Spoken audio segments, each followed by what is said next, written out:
was polite. I asked him questions. And the first question I asked him was, do you think as their lungs are filling up with fluid that steroids might help them? You know what his answer was? Oh, we've looked at that and it's not going to work. Do you know what every patient in the intensive care unit on a ventilator gets, bar none in the country? Doesn't always save them, but every one of them gets steroids.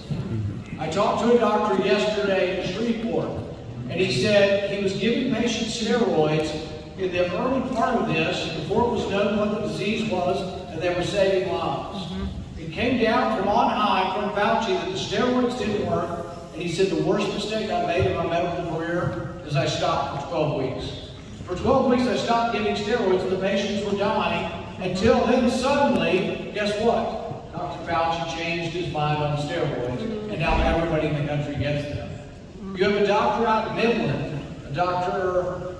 Barrett, who has been giving inhaled steroids and saving lives. There are people that have been giving other medications that are off-label. Yes. Guess what? We've done that since the beginning of time. Yes. You know that there are hundreds of thousands of people who take hydroxychloroquine every day? Yep. Yes. For rheumatoid arthritis? Yes. This is the first time in the history that they're threatening doctors with their license. They're threatening doctors to remove their certification. They're threatening them with arrest. I've had 50 complaints, anonymous, online about my license. That's crazy. That's ridiculous. It's never ever happened. Why is it happening? Largely Trump derangement syndrome. Yes. Yeah. They hated Trump so much that anything he was for, they were against. Yes. And all wisdom went out the window, and they just quit thinking about anything. All thought was gone. Amen. I started out thinking, maybe this virus did come from nature. The last SARS one in 2004, they said came from cynics. I was like, maybe it did. I saw all these scientists sign this paper. I was like, scientists wouldn't lie to us, would they? No. It took me about 6 to 9 months to come around. I started reading these articles, and the more I read, the more I discovered, oh, those scientists were the ones that were funding the lab. We're expected to get the truth from Anthony Fauci, who's in charge of the funding of the lab in Wuhan. We're supposed to get the truth from Peter Daszak, who was funneling the money to the lab in Wuhan. Somehow they're supposed to be giving us an objective readout on this. You know that when President Trump nominated 3 people to go to China to investigate this, the Chinese turned them all down and said, we want Peter Daszak. Why? Because Peter Daszak had funneled millions of dollars to this lab. And guess what? If it came from the lab, who do you think might have some responsibility for this virus? Dr. Fauci, Peter Daszak. I read the information that when Dr. Fauci first heard about this virus, he gets an email like 6 o'clock in the evening. He's hurriedly and urgently sending emails to all of his colleagues. He's emailing people till 2:30 in the morning. But you know the first response of most of the virologists that he was talking to were?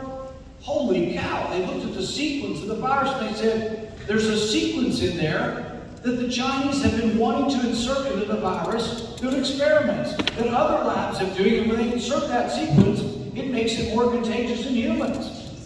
Every one of the scientists, like 8 of his best friends, told him this. But within 24 to 48 hours, it changed.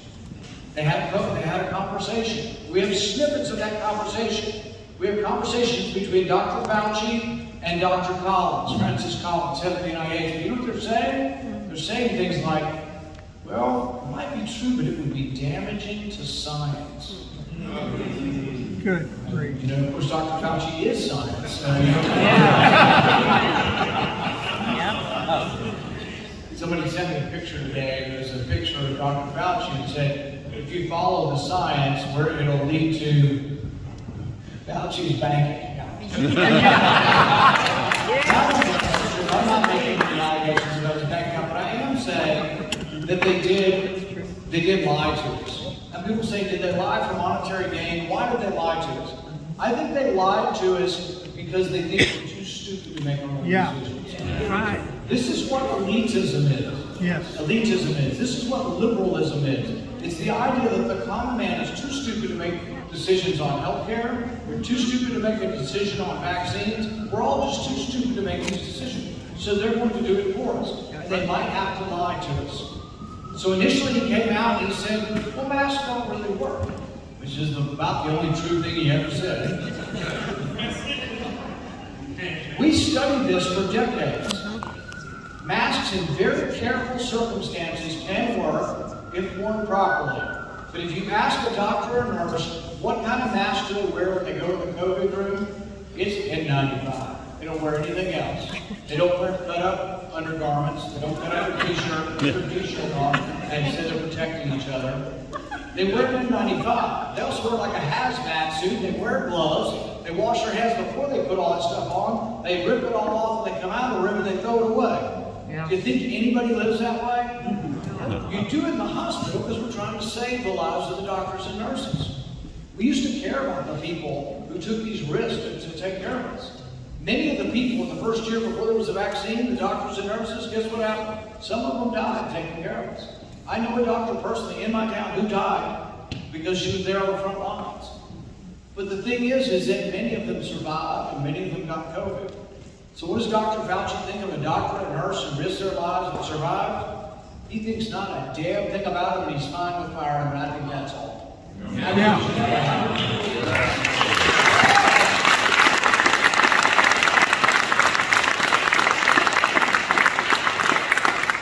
Just recently with Omicron, you saw the number. 1 million people a day or more were getting this. Everybody got it. How many people have had it naturally? Over half the crowd. It's very widespread. But as people were getting it, they didn't have enough doctors and nurses because they fired the doctors and nurses who didn't want to get vaccinated.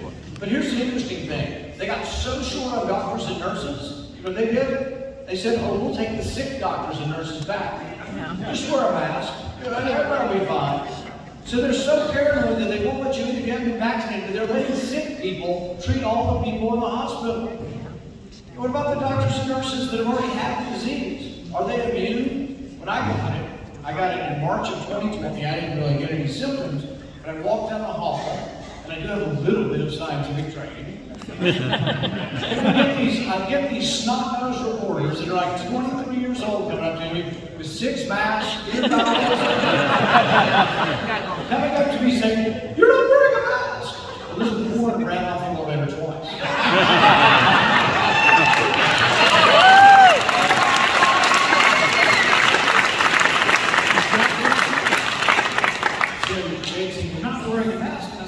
I have to, I believe in science. I believe in They said, you don't know how long it'll last.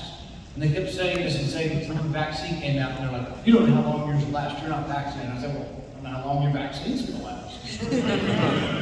But you don't find me disparaging, and I'm really not against the vaccine. They would run up to me and they would say, so-and-so got sick, and they weren't vaccinated. Are you still as anti-vaxxers as you ever were? I said, no, I'm still as pro-vaccine as I ever was. I'm really not against it. You might disagree with me, but I'm just not against it. It's your choice. You make the choice, but I'm not against it.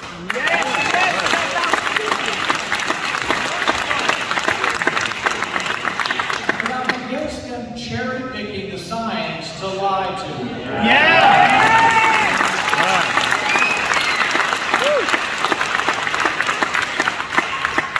So the CDC has studiously ignored immunity from getting the disease. They just don't do the recordings. We have no idea. Well, we didn't have any idea. We suspected that it worked. But about 3 weeks ago, they finally put out their first study. It was 1 million people, a lot of people. And they asked the question, if you've had the infection like me, and I'm not vaccinated, what are the chances that I go to the hospital versus someone who has not had the disease and has not been vaccinated? So unvaccinated and never had the disease versus unvaccinated but had the disease. I'm 55 times less likely to go to the hospital. Yeah. Because natural immunity works. Always has. Marty McCary is a doctor on Fox. He's great. He teaches at Johns Hopkins. He's a wonderful doctor. And we found we really discovered a lot of doctors who are really willing to stand up to Fauci and the machine. Yeah. He did a study and he tested people for antibodies 22 months after they were infected. 99.3% of the people had antibodies. Wow. And yet we're trying to pass a state law in Kentucky to count it, to make it count for something. We do not count it. It counts for nothing. Natural immunity counts for nothing. And this is why Dr. Fauci will say, and CNN, I don't recommend watching. CNN will tell you nobody's vaccinated and the whole world's going to die. And because no one's vaccinated, we need to inoculate your children. We need to get them in the hospital. Before they leave the hospital, we need to give them a shot. No. But even what they're telling you is not true. If you look at vaccines by age, actually 97% of people over 65 got vaccinated. They chose to get vaccinated. Younger people didn't because, well, they're not really at risk for this. What's the chance that your kid's going to die from under 18? What's the chance your kid will die from COVID? Zero. It's 1 in a million, between 0 and 1 in a million. In Sweden, nobody wore masks for the kids. Teachers didn't wear masks. 1.8 million kids, nobody died. The chance of dying is very, very small. The chance of the seasonal flu is much greater killing your children than this. That's the opposite of the elderly. So I'm not telling you it doesn't exist. If you're over 80, it's 1,000 times greater chance of dying than a 10-year-old. That's just the facts. It is. That's what the facts of this are. But to treat an 80-year-old the same as a 10-year-old is malpractice. Yes. It's sort of being like, we have a little toddler here, 2 years old. She has chest pain. Do you think we're going to look for a heart attack? Versus a 65-year-old comes in with chest pain. You treat people differently. Right. So your kid's going to go to college. Your kid's 18 years old and a boy. And they say they need 3 vaccines. What does the science say on this? The science says that for adolescent males between the ages of 16 and 24, that each successive vaccine increases their risk for myocarditis. So what did the CDC do? They lied to you. They gave you a study and they said, oh, myocarditis is just as common with the disease, or maybe even more common if you catch COVID than the vaccine. But you know what they failed to do, which I think was done on purpose? They didn't stratify the study by age. So of course, if you don't take age into consideration, you lose the differences. But if you stratify by sex and age, guess what? You find boys between the age of 16 and 24 have an increased risk. Now they won't let you sue the vaccine makers, and I hope no young male dies from the vaccine, but if they do, I hope they end up owning Princeton and Yale.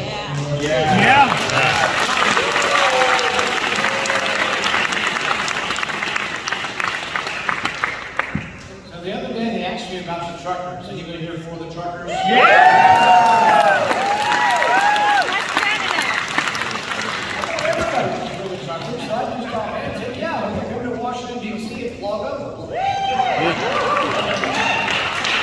I said, the government workers haven't been government work for 2 years anyway. It'd be nice to see somebody in the city.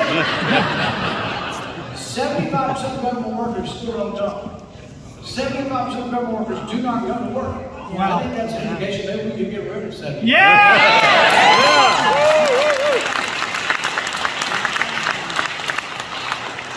If the elites tell us, do you want a bunch of truckers telling you what to do? You know what? I'd rather be governed by a bunch of truckers than a truckload of socialists.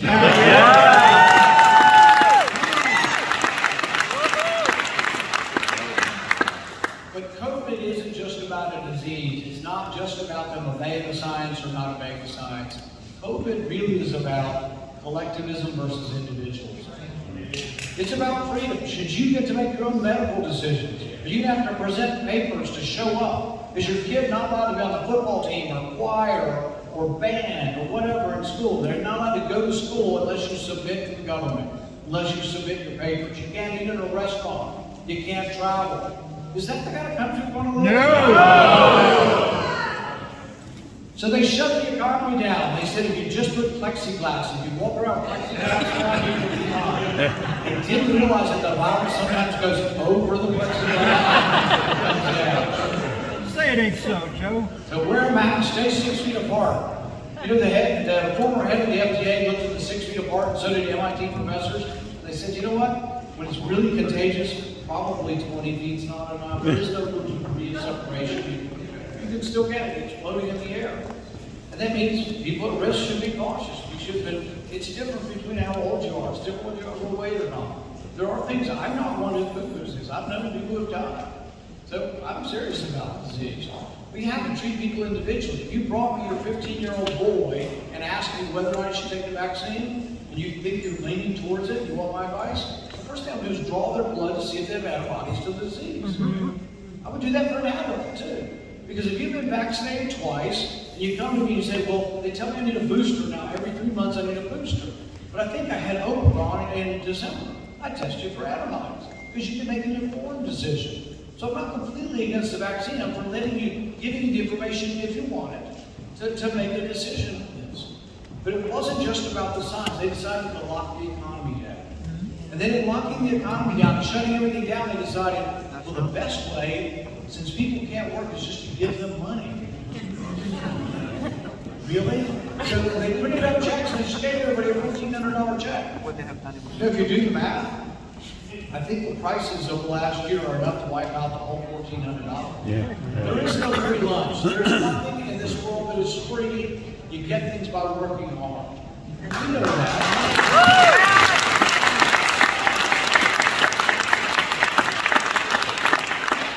And it messes things up. Because then we have Republicans advocating for these checks. You know, we lost those 2 races in Georgia. They asked me to help, and I tried to help a little bit.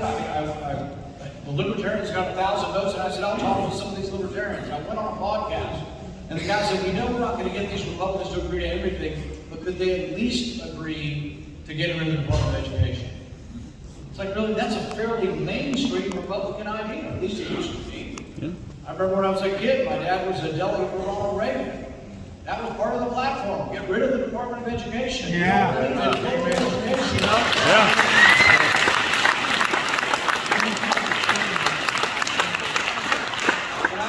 Senators that were running in the special election, can't you give us a vote on something? Can't you endorse my bill to get rid of the Department of Education? Can't you be for something? Just, well, you know, philosophically, I'm with you. But I could never say that in public. And so we ended up having a race where they walked around saying, Raphael Warnock is a radical, extreme socialist, which he is. But I'm for $2,500 free checks on top of $1,400 free checks. How is that not socialism? Yeah. Right. So you can't beat socialism with socialism light. Yeah. We can't beat Obamacare with Obamacare light. The primaries make a difference. You've got a choice. God needs your help, but you've got to vote for him and get more people to vote for him.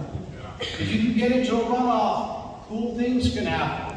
My dad ran the first time in a runoff, special election and a runoff. That's how upsets occur. It can happen. Yeah.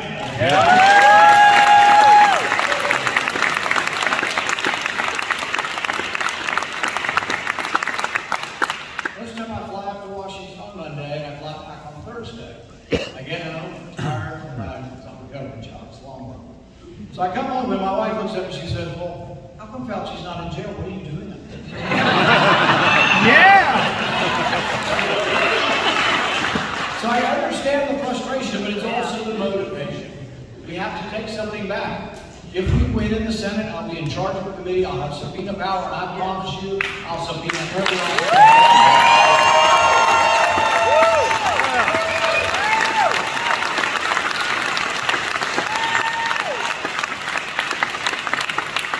And it's not just about assigning blame, it's about trying to make sure this doesn't happen again. I'm fully convinced this came from the lab in China.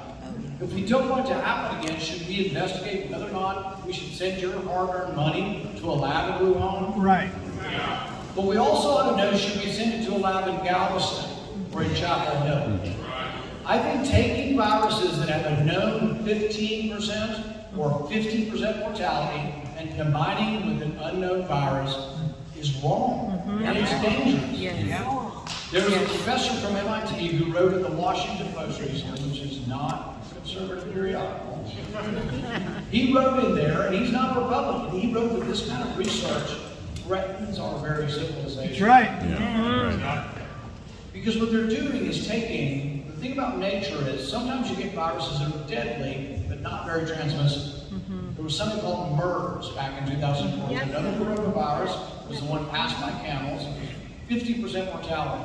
It just wasn't very contagious. Killed the host pretty quickly, and it just didn't spread very much. Ebola is a little bit the same way. Very deadly, but not as contagious. It kills everybody within a certain confine.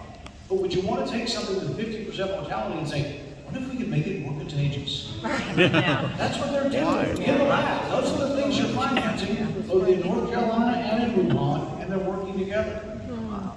We have to look at this. So far, we've done no investigation. The Democrats do not care because basically, you want to know who the Democrats are? They did a poll recently and they said, well, what do you think we should do if people are not vaccinated? 50% of Democrats are for incarcerating you without a trial indefinitely if you're not vaccinated. That's who these people are. My gosh. So much for my body, my choice. Right. They're sort of selectively interested in that concept. But we have to fight back. The country's worth fighting for. Yes. Kelly and I are here today because we believe in Don Huffines. Amen.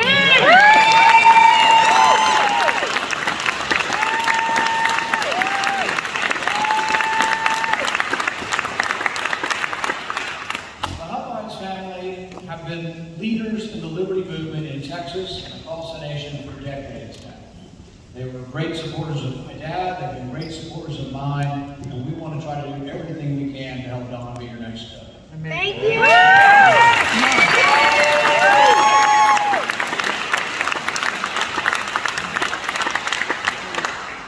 It's not just Kelly and I, it's the entire Paul family is here. Don's going to come up here in just a minute, but I'd like my dad to come up and we're going to greet Don on the stage.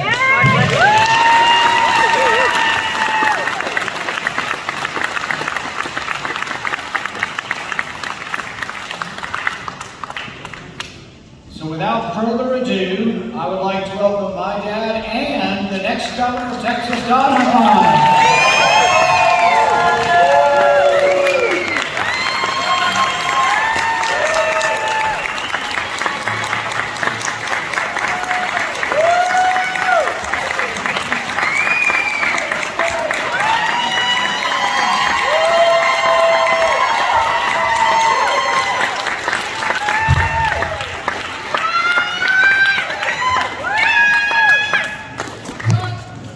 Hello, Patriots!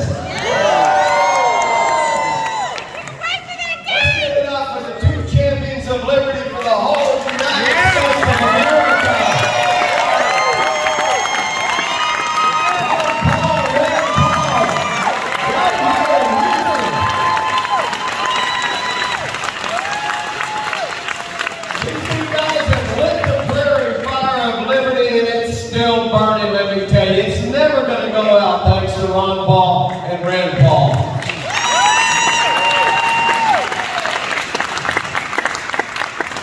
Are you ready to give old King Greg a retirement party?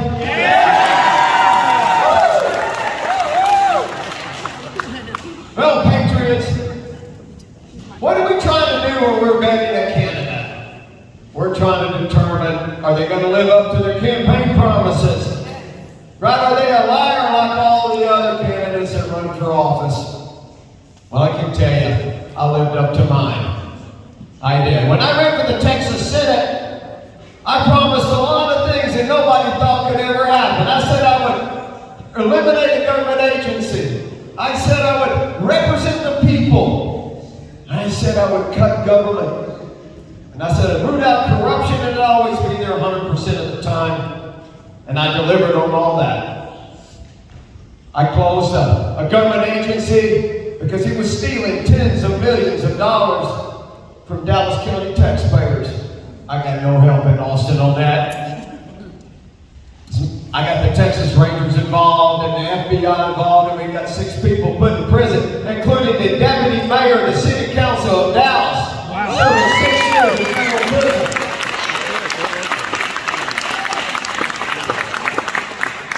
I closed that agency down, and it wasn't that we merged it with another one like usually happens in government. Had 3,000 employees, $100 million annual budget. I closed it down. We sold their computers, we sold their office furniture, and we sold their real estate. They don't exist anymore. Come on. That's the way to do it. I told everybody in Dallas County I'd be a conservative. Have you ever met a Republican that didn't say he was conservative? No. They all say that. Guess what? 90% of them are liars. Rhino. They're liars. Rhino. Well, I'm I was ranked one of the most conservative voting records in the history of the state of Texas.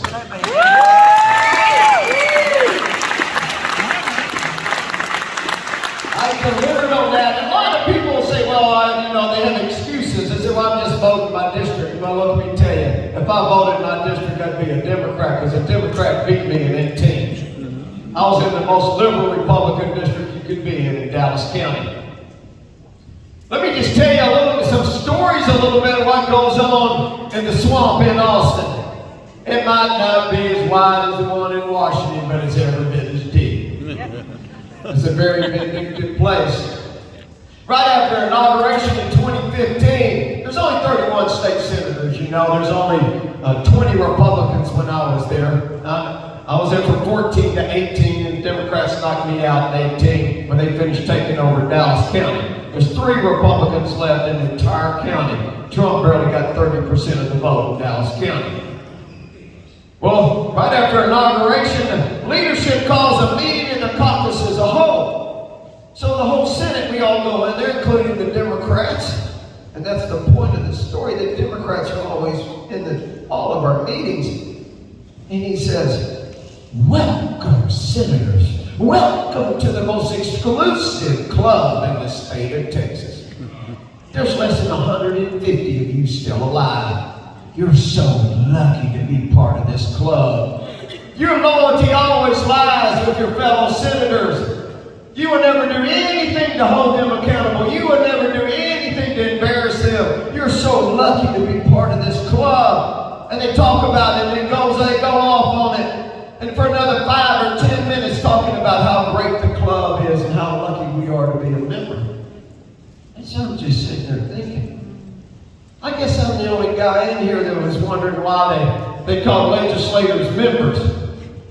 They don't wonder that. They call them members in Washington, they call them members in Austin. They know why they're members, because they are the elitists. They are the know-it-alls. My battle in Austin, Texas, was almost always with the rhinos. Yeah. Republican in name only. They lied so much they couldn't even remember what they were lying about. Because they loved to campaign one way and go down there and govern in a different way. They can't stand to be accountable. That's why those politicians down there, they don't really care what you think. You think they care? They don't care. Because you're not in the club. You can't help get done what they want to get done. They want to pass a bill.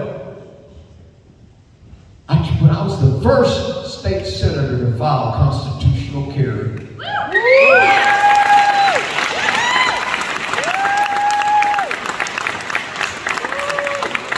Nicely done. you would have thought I was trying to kill their grandmother. They hated that bill. Abbott hated that bill. All the Republicans hated, most of the Republicans hated that bill. You know why? Because it was making the Democrats upset. When I go to our caucus meeting, which we have one every Monday night, and we meet in a restaurant, there's 18 Republicans left.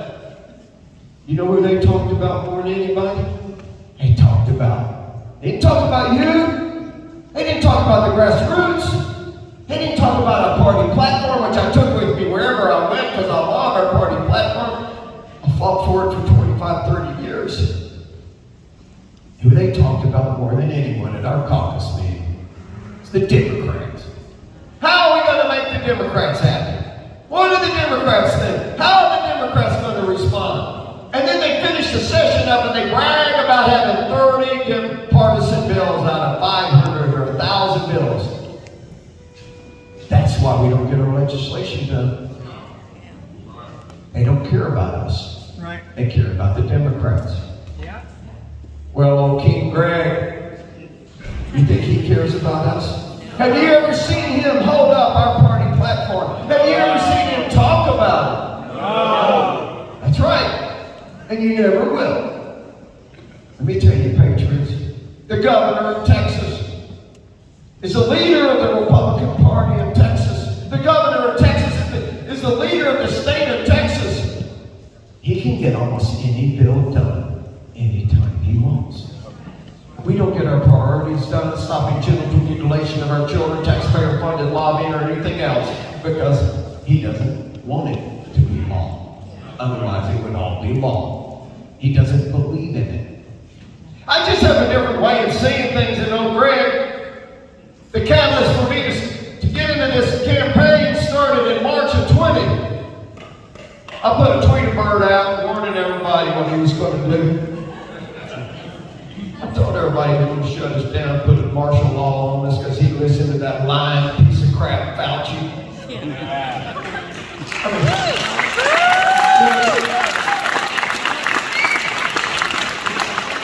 Who would have believed that the virus came from bat soup? I mean, seriously? Well, I didn't. I put an op-ed after he shut us down, and most of the papers, including the Houston paper, published it the third week of April 20, begging him to open the state back up.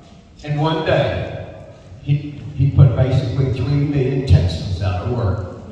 In one day, he made them dependent on the government. Tens of thousands of businesses were closed. They closed their schools. Worse than that, patriots, he closed our churches. Yeah. He closed our churches on the holiest season of the year, Easter. You couldn't bury the dead. You couldn't get married. You couldn't get baptized. Every way we responded to this scandemic is on him. Yep. Right.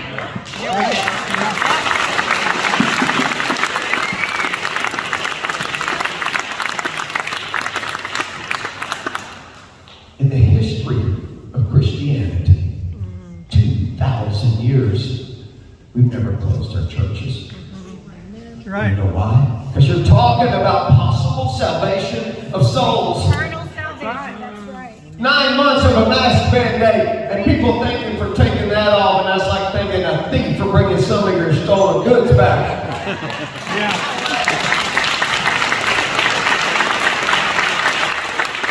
You see, y'all haven't forgot a few things.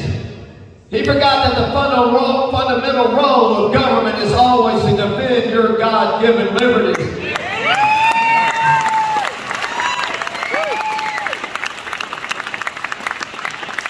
Your liberties come from God and not the government. That's why we swear an allegiance to a little document. We don't swear allegiance to a king or queen. He forgot all about that. That was written specifically to protect your God-given liberties. Your liberties come from God when you believe in God and not in your natural rights. These are not privileges. So another way of saying that is, what is the fundamental role of government? It's to protect you from government. That is the fundamental role of government.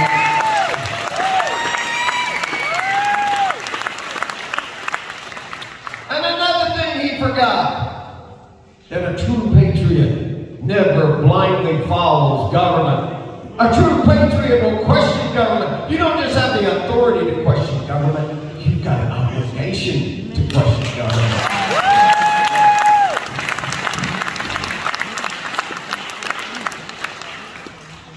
Well, he's a 30-year career politician, just can't get enough of it. He's a political windsock blowing in the air, trying to figure out what he's for and against. Never signed a paycheck in his life. You probably know, when I was in the Texas Senate, I'm the only elected office holder in the history of the state of Texas that never took a dime for pay, pension, health care, nothing.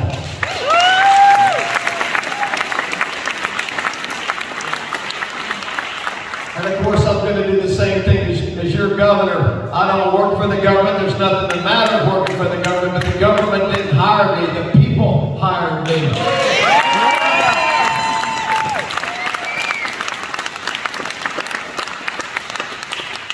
I'm not worried about my political career. It frees me up. I'm doing this because the job's not getting done. Amen. Is the border secure? No. Are your property taxes going away? No. Do you have confidence in the elections? No. Are we winning the culture war? No. I can go all the way down the list. I've got comprehensive solutions to all those issues. I'm not as much interested in the positions as I am in the solutions. solutions and solving the problems that affect Texas. Let me tell you quickly on my plans. You can see it all on my website. My key to my border plan is really quite simple. I'm never asking permission from the federal government to secure the Texas border.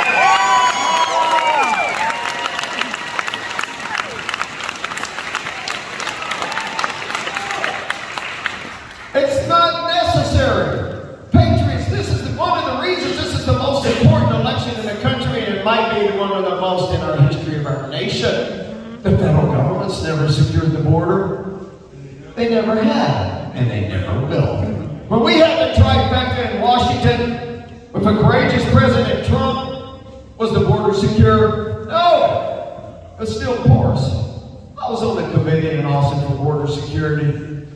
I've been up and down the river in the gunboats. I've flown into Black Hawk helicopters. I've been to the border many times, and all that's for show. Border Patrol's telling us right now that up to 2 million illegals have flooded into Texas in the last 12 months. 2 million. They called them from 148 different countries. No country on earth, I dare say, would tolerate an invasion like this. We're a state of 29 million people, and you're going to have 2 million people come into your state. You don't even know what country they're from, more or less their names. Who's bearing the burden? You are. Anyway, you define it as an invasion. I'm using Article 1, Section 10 of the United States Constitution, which clearly gives the governor of a state the authority to do anything he needs to do to repel an invasion. Amen.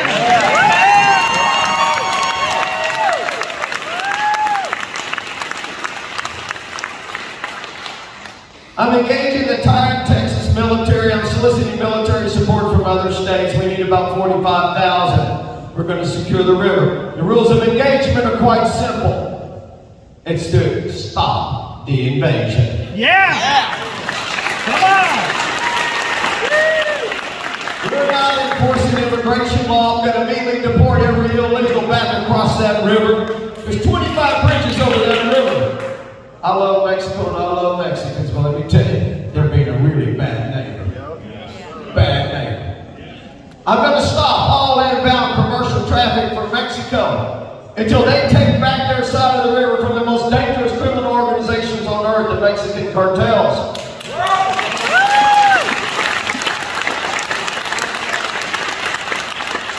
This is strategic. This is strategic. We're never going to have a secure international border if Mexico doesn't cooperate. We've got to get Mexico's cooperation, and that's what this is going to do. Yeah. Every road that leads to those bridges, guess what? You paid for it. You maintain it. Those are Texas roads. We can do whatever we want. We can unmaintain them.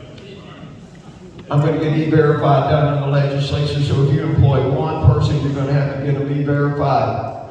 We're going to stop the magnets that attract them here, which is a job, it's education. We think 400,000 in our school system, and they have been for years. A year bearing that costs $7 billion a year. Wow. Patriots, are you tired of renting your homes from the government? Yeah. Just look out the window when you go home today. Every single thing you see is owned by the government. Every land, every ranch, every farm, every business, every house, everything, they own it all. All you do is rent it from them. It's called property tax. And the rent just keeps going up and up. It's a terrible way to fund government. It's actually Proposition 2 on the ballot. If you haven't voted, you'll see it on Tuesday. That's basically my plan. I've got a plan to phase it out entirely over 8 years. We're never going to have an income tax. The key to my plan is you're going to get to vote on it. It's going to be a constitutional amendment. So whatever bill we get out, you're going to weigh in on it. We're going to move a lot of it over to sales tax. We're going to take the excess state revenue, and I'm going to use 90% of excess state revenue. We're going to buy down property tax while it's gradually going to go down, and we're going to keep local governments fully funded. This is not campaign rhetoric. I'm a numbers guy. I'm a solutions guy. Woo! This is a solution that we have.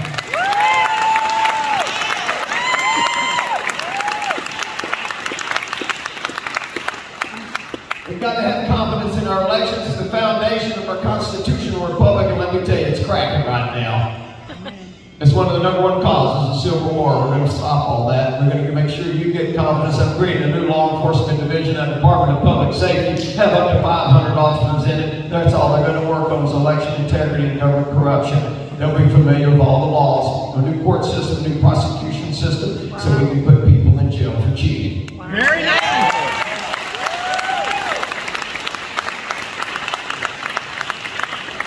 Most things in the state of Texas are downstream of the governor's office. Yes, they are. Not just our legislation or the budget, which is huge. What about our virtue? What about our culture? Are we winning the culture war? No. It's really probably the unsung song that we need to focus on.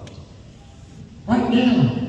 The socialists that are working hard to replace God with government have taken over our seminaries, our education system, the media, and the horrors are unimaginable that are coming because socialism always leads to communism and to tyranny.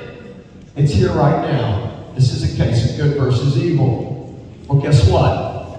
Where are these teachers trained? In our universities, our colleges. Every one of them's got to get certified. Guess who appoints the Board of Regents of every college and university in the state? The governor of Texas. Can you imagine if our universities were actually governed by God-fearing patriots that believed in the exceptionalism of America and Texas and the free market and capitalism, and they fired all the leftists that have taken over our colleges and trained our teachers?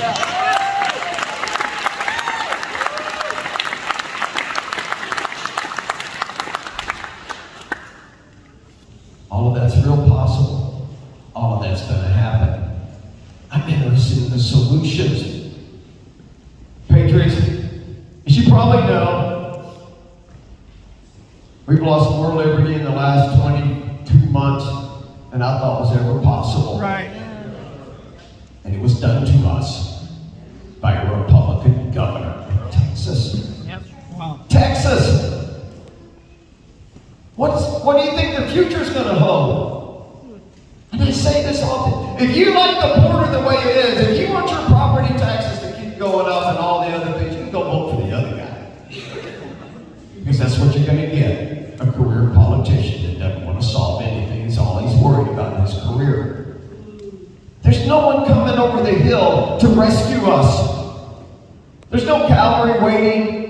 We can go back home and get on the sofa and we say, oh, surely this is not going to get any worse. Surely our liberties are going to be restored. Liberty lost is never restored. No one's coming. You're it. We call 911. You're it. Patriots, help me in this endeavor. I'm going to light up the lighthouse of liberty and I'm going to blind those socialists from New York City to San Francisco.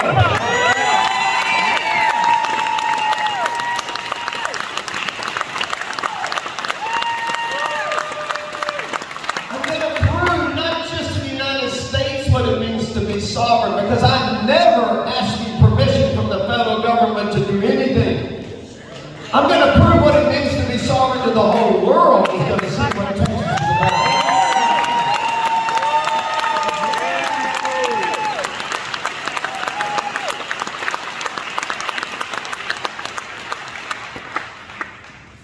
Patriots, help me cut the chains of government. Come on. Help me awaken the sheep, the millions of sheep that are sleeping. Help me awaken them to the power of what one individual can do. Help me awaken the sheep so they too can help us cut the chains of government, to restore the liberties that have been stolen from us. Awaken them to the free market, to the Constitution, to Lord Jesus himself. Patriots, this is the time we've been waiting for. This is Texas. We will bend the knee to no man and no government for no reason, because this is Texas.